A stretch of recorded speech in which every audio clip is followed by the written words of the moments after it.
Welcome, foolish mortals, to another episode of the HitchHiking Host Show 101. I am your host, your ghost host, Wes Troop, and I am back this week with another history episode. Well, where shall we go in our time-traveling doom buggies this week? I know exactly where. We're gonna go back to 1956 Disneyland, as well as many other stops along the way, because we're gonna talk about a ride that is still a big fan favorite today at the Disney parks, and many of the Disney parks. There have different versions of this ride. It's been called many things over the years, as you're gonna see. Ladies and gentlemen, today it's known as the Astro Orbiter.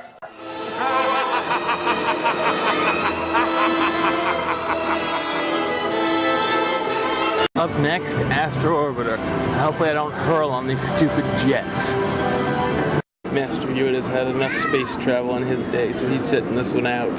But, Astro Orbiter.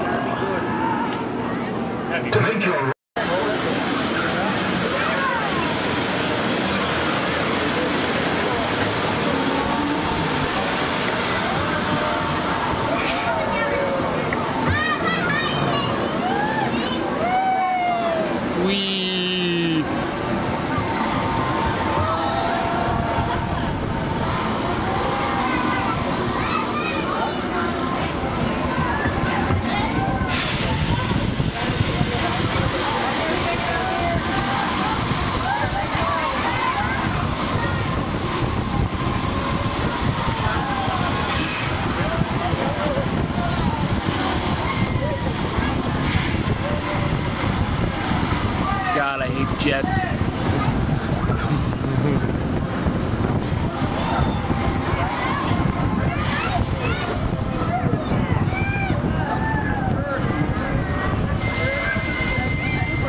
Here's Uranus. The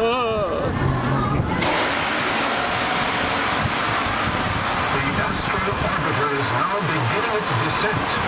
Please remain seated until your rocket ship stops and follow the arrows to the flight deck. Welcome back, pilots. Welcome back, pilots. Please wait till your rocket comes to a full and complete stop.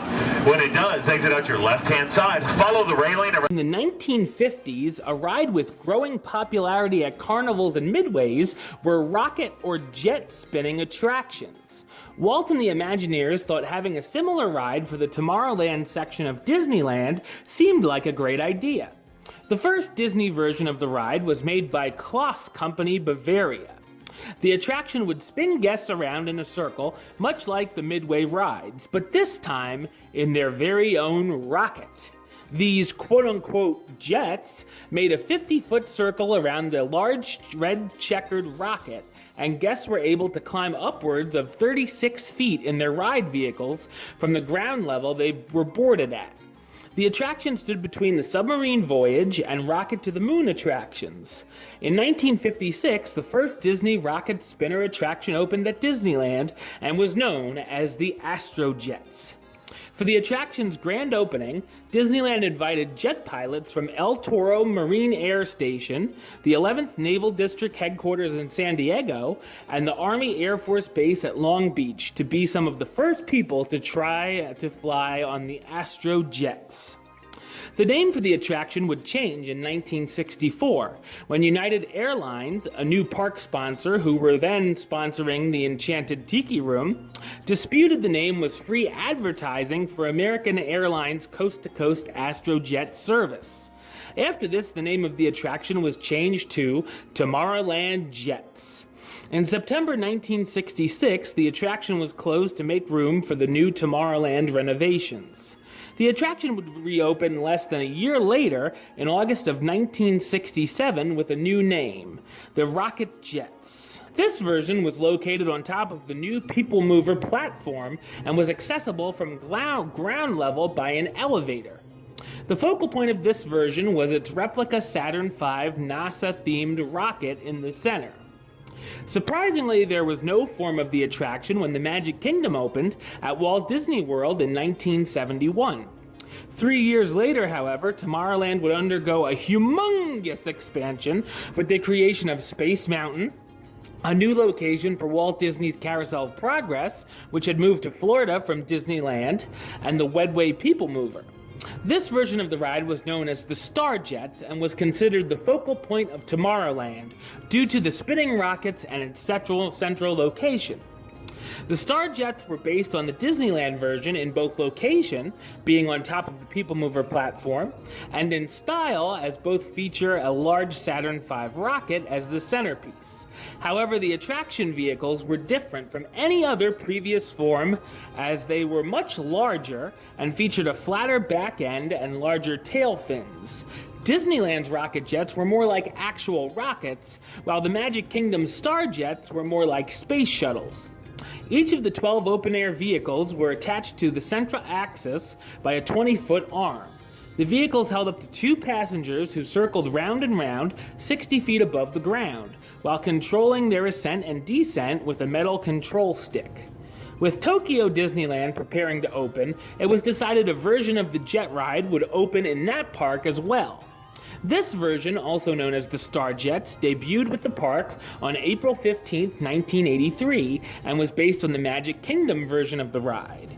Even though the park does not have a People Mover attraction, designers nonetheless placed their attraction atop an elevated platform similar to that of the Magic Kingdom. The opening of Euro Disneyland on April 12, 1992 marked a significant change in the design of Tomorrowland. Known as Discoveryland, the land took a retro science fiction style inspired by some of Europe's greatest writers, such as Jules Verne and H.G. Wells. The park's jet-style ride would be known as the Orbitron.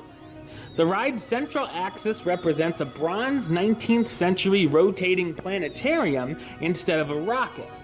The design would later be exported to the Disneyland resort. This was also the first version of the attraction to be installed at ground level instead of atop an elevated platform. Back at the Magic Kingdom, the original Star Jets closed on January 10, 1994, in order to undergo a complete makeover as part of the new Tomorrowland.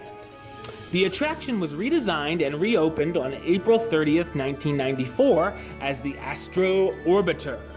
The attraction featured a highly stylized ironwork tower in lieu of the center rocket, along with the various planets on the outside of the attraction, as to appear as if the rockets were weaving between the planets.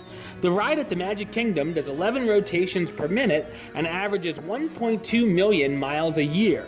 In the narration for the Tomorrowland Transit Authority, the ride is referenced as the League of Planets Astro Orbiter. At Disneyland, the rocket jets remained open until 1997, when it closed for renovations with the rest of Tomorrowland. The new form of the attraction opened 1 year later as Astro Orbiter. This new version is a replica of the Orbitron Machines Volantes at Disneyland Paris. That came up quick. The Astro Orbiter was planned to be placed where the rocket jets were, but weighed too much for the current building.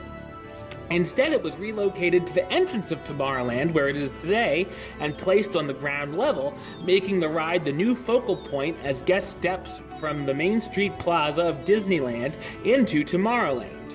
One concept drawing had guests boarding the attraction underground, and others had the center of the attraction featuring a water moat similar to that of Dumbo the Flying Elephant.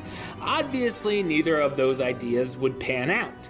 The mechanism for the rocket jets on top of the People Mover was reused as a kinetic satellite-themed sculpture known as the Orbitron, built from the same skeleton structure. The Orbitron was originally planned to come to life every 15 minutes and appear to summon signs from the skies, while a selected soundtrack, such as some of the selected music pieces from Space Mountain and Le Visionarium at Disneyland Paris, would play over Tomorrowland. However, the mechanism has been prone to failure and occasionally will be inactive for periods of months or only play sporadically on certain days. It's unknown if the Orbitron still functions.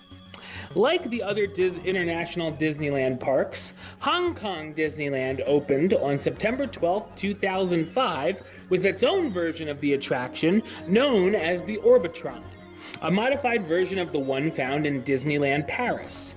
In order to improve the attraction's capacity, the rockets became flying saucers and were made large enough to accommodate an average of 4 riders per saucer in 2 rows of 2 riders.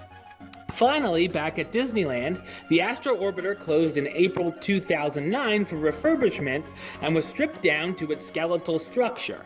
It would reopen in June 2009 with a silver, blue, red, and gold trim color scheme.